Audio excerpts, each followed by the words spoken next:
It's a simple internet search that's now keeping the memory of a World War I soldier alive, reuniting his family with his final resting place.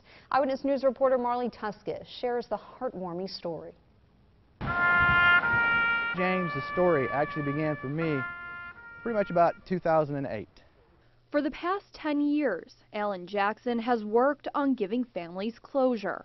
Being the 90th anniversary, or the armistice of World War I coming up, I was interested on how many men from my hometown gave their lives in that war. That's when he discovered James Miller, a World War I soldier originally from Jonesboro, Tennessee, who died in Lorraine, France in 1918.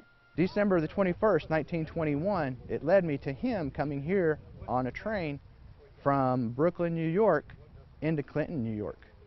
And his wife, at the time, who had already remarried another soldier, signed for his remains on that date.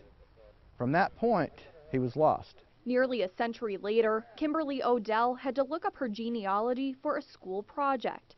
When she showed her grandfather what she found, he was stunned. When I came back with the census papers, he was like, "Who are these three people?" And I was like, "Well, I don't know, Grampy. You know who?" He was like, "I've never heard of these people." Odell soon learned her great-grandmother had 3 older siblings no one knew about, including one named James Miller.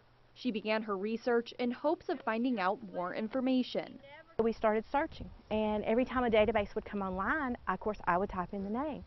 But we were looking in places like Alabama, Georgia, Tennessee, Mississippi, Texas.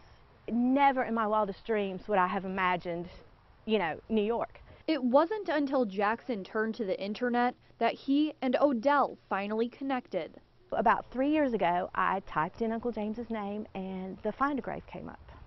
And it had Alice Fine as the mother and listed he was born in Jonesboro, Tennessee. Well, I knew that was where my uncle had been born and that was my great-great-grandmother's name. So I sent it to Alan and said, "Okay, here's the information. Does this match with what you have?" He said, "We found your uncle." Today, Private James Miller finally received his military service at Deansboro Cemetery, where he's been buried in an unmarked grave for almost 100 years. For Jackson, it's days like this that he says makes it all worth it. I can't even say how happy I am, especially for the family, because the family now has closure. Our family is complete now.